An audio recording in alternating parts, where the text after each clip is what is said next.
नमस्कार दोस्तों, आशा करता हूँ कि आप लोग अच्छे होंगे। सुरक्षा नीति की इस नए सीरीज में आपका फिर से स्वागत है। आज का एक बड़ा दिलचस्प टॉपिक है मलामा tactical and threats to India.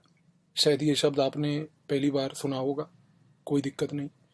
ये एक नई आतंकवादी संगठन बना है विश्व लेवल पे, और एक ये पूरे विश्व की और भारत की सुरक्षा पे नए खतरे पैदा कर रहा है। ये क्या है, क्यों है, कैसे बना, इसको जानने की कोशिश हम इस वीडियो में करेंगे। Friends, I welcome you to the new lecture on Suraksha Niti, and we have a very interesting topic of discussion today, which is the Malama Tactical and its threat to India. I am very certain that you must have heard the word Malama Tactical for the first time. It's fine, because Malama Tactical is actually a very new terrorist organization which has emerged in the world, and it has posed some new threats to the security of the world as well as to the security of India, and we'll try to understand those threats in this video. So let's get going. So first thing is that what exactly is this Malama Tactical? As I said, friends, that it's basically a terrorist group which has been led by a person by the name of Abu Rafiq. He basically has created this group as a breakaway faction from Nizam al-Tanzim, which was a group associated with Al-Qaeda earlier, and it was led by Abu Musab al-Suri. So basically, this group, though it is kind of a breakaway faction from Al Qaeda, but it has nothing to do with Al Qaeda. I'll tell you why. Because Al Qaeda had an objective, they had a goal. As far as this particular Malama Tactical is concerned, this organization has no goal. Why? Because Malama Tactical is actually a very different kind of a terrorist group which has been created, where they provide terrorists for hire to other countries or other groups in the world. Now understand this and try to digest this. This is a very peculiar thing. That today we have a new terrorist organization which is kind of, you can say, a recruitment agency and a headhunter agency which has recruited people, trained people, kept them together, and they provide these trained people who are terrorists for rent to anybody.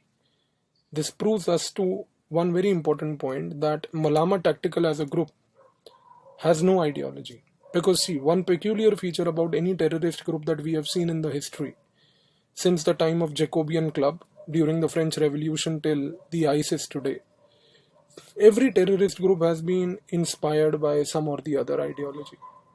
But a very peculiar feature, friends, here is that apparently here we observe that there is no ideology. These guys, because have they no ideology, they also have no enemies which are well defined. They are a group of people who have come together to establish a grouping where they provide terrorists on rent to other countries and other state and non-state actors. They call themselves as the Blackwater of Jihad, which basically means that they call themselves as the king of jihad. Now, they in the recent times have been found to support a wide spectrum of terrorist groups.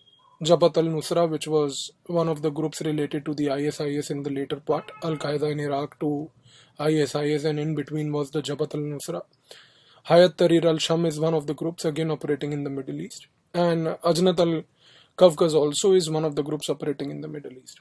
All these three groups, whether it is the Hayat Tahrir al-Sham or whether it is the Ajnat al-Kafkaz or whether it is Jabhat al-Nusra, all these three groups apparently have very different ideologies.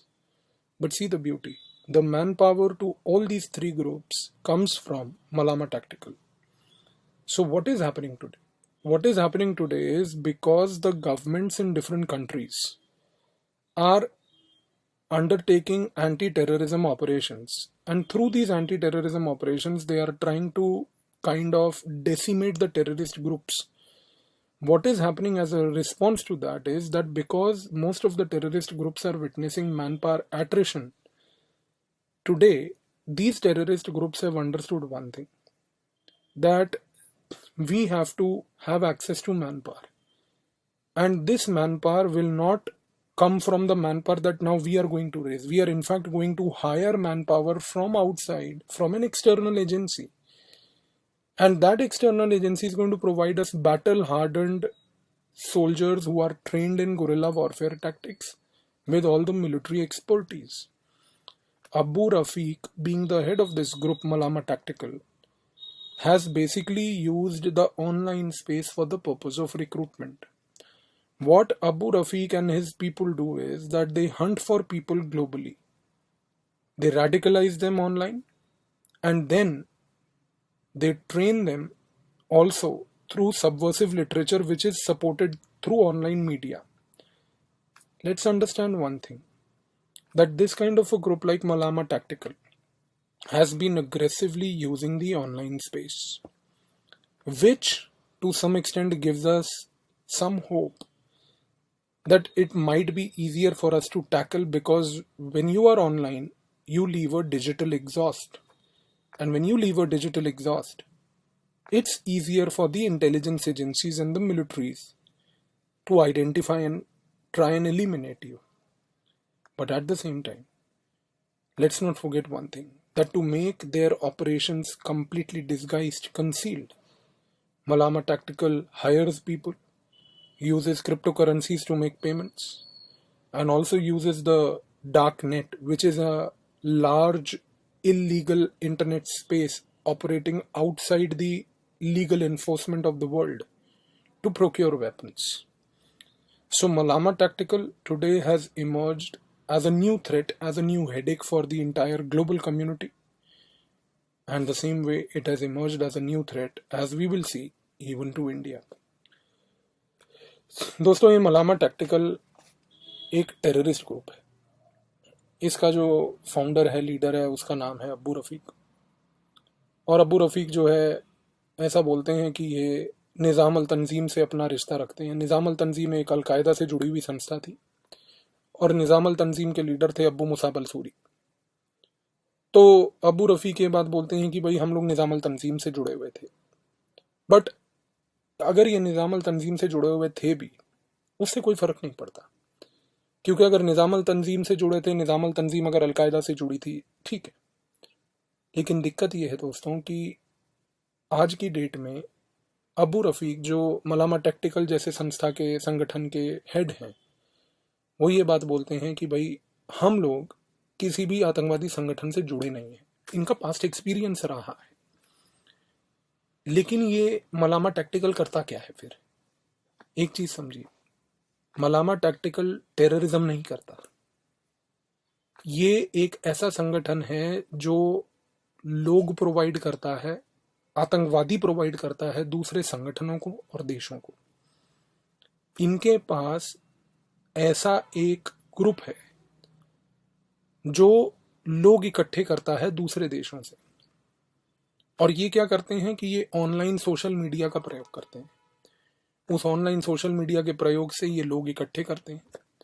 उन लोगों को इकट्ठा करके एक तरीके से एक जगह पर लाते हैं, उनको ट्रेनिंग देते हैं, और वो ट्रेनिंग भी ऑनलाइन दी जाती है. ऑनलाइन लिटरेचर भेजा जाता है, पीडीएफ भेजे जाते हैं इनको, जिसके तहत ये लोग रेडिकलाइज किए जाते हैं. और इनका पूरा असला जो है, जो ये मैन पावर को ट्रेन करके किसी को देते हैं, वो असला डार्क वेब से खरीदते हैं दोस्तों. डार्क वेब एक इलीगल वेब है, एक इलीगल इंटरनेट स्पेस है, जो ऑपरेट कर रहा है एक तरीके से बिना किसी स्टेट के या किसी देश के कंट्रोल के. वहाँ हर एक किस्म की इलीगल एक्टिविटी होती है और सारा इलीगल असला वहाँ पे मिलता है. और उस असले को खरीदने की पेमेंट भी ये लोग क्रिप्टो करेंसी से करते हैं, डिजिटल क्रिप्टो करेंसी से. अब मलामा टैक्टिकल जो है, मैंने आपको जैसा समझाया है कि वो एक ऐसा संगठन है जो मैन पावर दे रहा है, खुद नहीं लड़ रहा. और अगर वो खुद नहीं लड़ रहा है तो एक चीज तो तय है दोस्तों, कि मलामा टैक्टिकल का खुद का कोई आइडियोलॉजी नहीं है. क्योंकि देखिए, कोई भी आतंकवादी संगठन अगर है, जितने भी आतंकवादी संगठन इस संसार ने, विश्व ने देखे अपने इतिहास में पहले, चाहे हम जैकोबियन टेरर, फ्रेंच रेवोल्यूशन से ट्रेस करते हुए Islamic state of Iraq and Syria, ISIS तक देखें, हमने हर जगह देखा कि हर एक संगठन, आतंकवादी संगठन, एक आइडियोलॉजी से मोटिवेटेड है. ये लोगों की कोई आइडियोलॉजी नहीं है.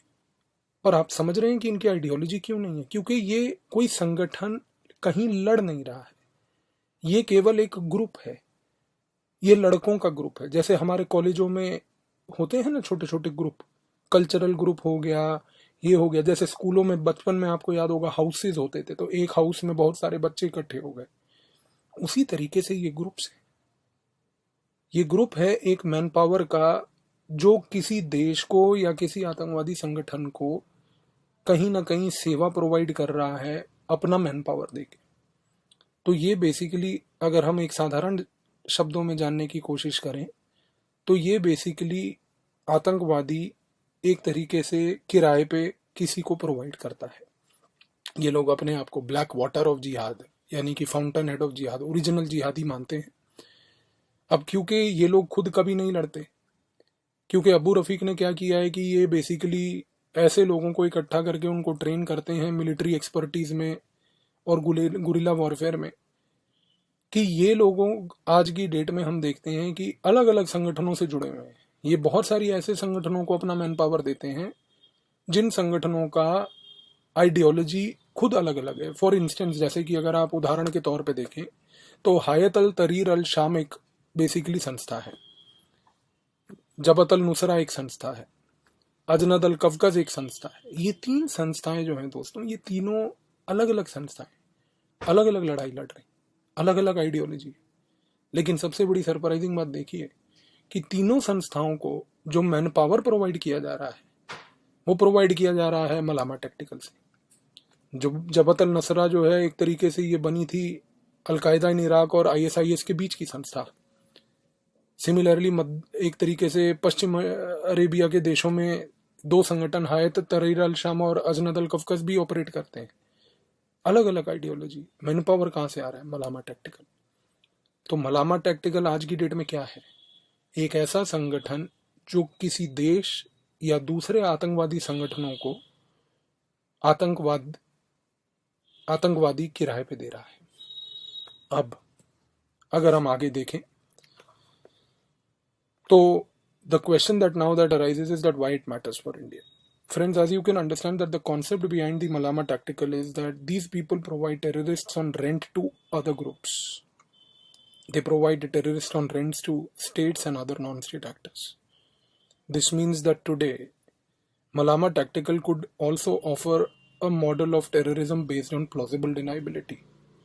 Because any state actor can contact Malama tactical, use their manpower for an operation and deny that they had any role to play in the operation, but yet they played the most important role of using Malama tactical for the operation. That is called plausible deniability. And today, if Malama tactical is such a group, we know one thing for sure, that the ISI of Pakistan is definitely going to use this group against India. India has been trying to decimate the Pakistani terrorists. We are trying to decimate the overground workers that they have created in Kashmir.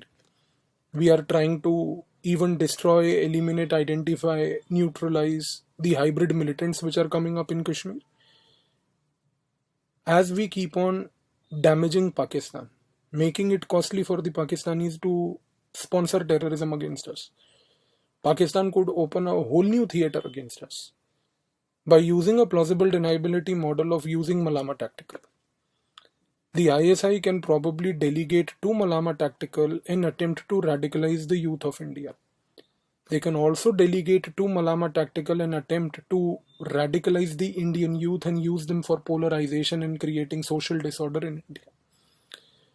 Now the problem here is that in this scenario, because Malama tactical is only a manpower group providing manpower to others, which could be a state actor like in the case of ISI here, how do we tackle it? The problem is that because Malama tactical itself has no ideology, a counter narrative becomes relatively weak. You see, if Pakistan creates a group like Lashkar-e-Taiba, we know Lashkar has an ideology, we can develop a counter narrative to Lashkar. If there is a terrorist group like Jaish-e-Mohammed which wants to, let's say, promote a certain specific strand of Islam, let's say in Kashmir, we know that the group has a specific ideology and we can develop a counter ideology. But then the problem here is that what do we do in case of Malama Tactical where the group has no ideology? The counter narrative becomes very weak. And more importantly, in the recent past, we have observed that most of the terrorist groups have been resorting to territorialization. And if they are resorting to territorialization, Malama Tactical has no such objective. Their objective is a global outlook to provide manpower services and consultancy services to anybody. So, how do we tackle this? The best way to tackle, as I said in the previous slide while I was explaining to you their strategy, is that because the Malama Tactical uses online space, and when they use an online space, they leave a digital exhaust. We have to reverse engineer the social media. We have to trace that digital exhaust and nip them in the bud. That is the only way today to tackle a threat like Malama Tactical. So I hope you have understood this. दोस्तों, अभी मैंने आपको ये बात बताई कि मलामा tactical जैसी जो संस्था है ये कोई आतंकवादी ग्रुप नहीं है, इसकी कोई आइडियोलॉजी नहीं, ये तो सिर्फ मैन पावर प्रोवाइड करता है। अगर ये मैन पावर प्रोवाइड करता है तो सबसे बड़ी चीज़ ये है कि आज की डेट में ये मैन पावर आईएसआई को भी प्रोवाइड कर सकता है, जो हमारा वैरी है पाकिस्तान। ये बात हम जानते हैं कि पाकिस्तान बहुत समय से आतंकवाद की समस्या भारत में फैला रहा है। ये बात हम जानते हैं कि पाकिस्तान ने बहुत सालों तक आतंकवाद की हिंसक एक्टिविटीज़ भारत में स्पॉन्सर करी हैं। उसने कश्मीर में तंजीम बनाए, उसने भारत में आतंकवाद को बढ़ाने के लिए तंजीम बनाए। हमने हर समय क्या किया? जब जब पाकिस्तान की आईएसआई ने भारत के खिलाफ कोई तंजीम बनाया, हमने तब तब उस तंजीम को आइडेंटिफाई करके उसको तोड़ा। दोस्तों, एक चीज़ समझने की कोशिश कीजिए कि हमने वो तंजीम इसलिए तोड़ी क्योंकि वो तंजीम जो पाकिस्तान ने बनाई उसकी एक आइडियोलॉजी थी। पाकिस्तान अगर मान लीजिए चाह रहा है कि मैं लश्कर का प्रयोग करूं, लश्कर को भेजूं भारत, भारत में लश्कर आके एक तकनीक अपनाकर भारत के लोगों को उकसाए, तो हम उस आइडियोलॉजी को, उस तकनीक को समझ के उसको तोड़ सकते हैं। अब आप एक मिनट के लिए सोचिए कि अगर आईएसआई अब ये काम करना शुरू कर दे कि वो लश्कर या जैश ए मोहम्मद या अल बिदर या अल्लाह टाइगर जैसे किसी ग्रुप का प्रयोग ना करे और वो सीधा मलामा टैक्टिकल को बोले कि भाई आप जाके भारत में आतंकवादियों को भेजें जो आपके ट्रेंड आतंकवादी हैं और उनको भारत में आतंकवाद करवाएं, ये हमारे लिए एक नई सिरदर्दी बन जाएगी, ये हमारे लिए एक नया सुरक्षा थ्रेट बन जाएगा। अब आप एक मिनट के लिए ये सोचिए कि क्योंकि इनका सारा गेम ऑनलाइन होता है, एक मिनट के लिए सोचिए कि अगर आईएसआई मलामा टैक्टिकल को हायर करके ये बोलती है कि मलामा टैक्टिकल आप भारत में उनके लोगों को रेडिकलाइज कीजिए। देखिए, आज की डेट में हम ये बात जानते हैं कि पाकिस्तान का जो एक तरीका भारत में आतंकवाद करने का है वो है एक तरीके से नए नए संगठन बनाना, जैसे कि resistance fronts etcetera, resistance front हो, एंटी फासिस्ट फ्रंट हो, ये तरीके के जो ग्रुप्स वो बना रहा है, इसका ऑब्जेक्टिव और मूल एक ही है कि ये भारत के लोगों को रेडिकलाइज करना चाहता है। आज की डेट में आईएसआई मलामा टैक्टिकल जैसी संगठन का प्रयोग करके ये एक्टिविटी को और अग्रेसिव तरीके से कर सकता है। अच्छा, अब कोई अगर आतंकवादी संगठन हो तो उसको टैकल करना इसलिए आसान होता है दोस्तों, मैंने आपको बताया कि उसकी एक आइडियोलॉजी होती है। तो आप आइडियोलॉजी के लिए एक काउंटर आइडियोलॉजी बना लीजिए, लोगों को बताइए, लोगों को सिखाइए कि देखिए जो वो बोल रहे हैं वो गलत है। और जब लोगों को आप सही रास्ता दिखाते हैं तो लोग समझ जाते हैं, बट यहाँ पर कुछ है ही नहीं ऐसा। इसी तरीके से एक चीज़ जो मलामा टैक्टिकल और एक एडवांटेजियस पोजीशन में बैठती है वो इस कारण से भी है कि जितने भी आतंकवादी संगठन थे उनका अभी तक एक गोल कुछ ना कुछ टेरिटोरियलाइजेशन पे था। भाई लश्कर ए तैयबा हो, जैश ए मोहम्मद हो, अल बिदर हो, जमातुद्दावा हो, मरकाजुद्दावा वल इरशाद हो, अल्लाह टाइगर हो, ये सारी जो पाकिस्तान की संगठन जो इन्होंने तंजीम बनाए थे, ये चाहते थे कि भाई कश्मीर तोड़ के हम लोग जो है पाकिस्तान को दे दें। लेकिन जो मलामा टैक्टिकल है दोस्तों, इसका कोई टेरिटोरियलाइजेशन का ऐसा गोल नहीं है दोस्तों। ये इसका गोल क्या है? ये एक ग्लोबल संस्था है, कंसल्टेंसी फर्म टाइप का। तो इसको टैकल कैसे करें? इसको टैकल करने का तरीका इन्होंने खुद ही बनाया है। अभी आपको पिछली स्लाइड में मैंने समझाया कि ये सारा गेम ऑनलाइन खेलते हैं। ऑनलाइन का मतलब ये हुआ कि ये रेडिकलाइज लोगों को ऑनलाइन करते हैं, ढूंढते उनको ऑनलाइन है, पैसे भी उनको क्रिप्टो करेंसी से ऑनलाइन देते हैं।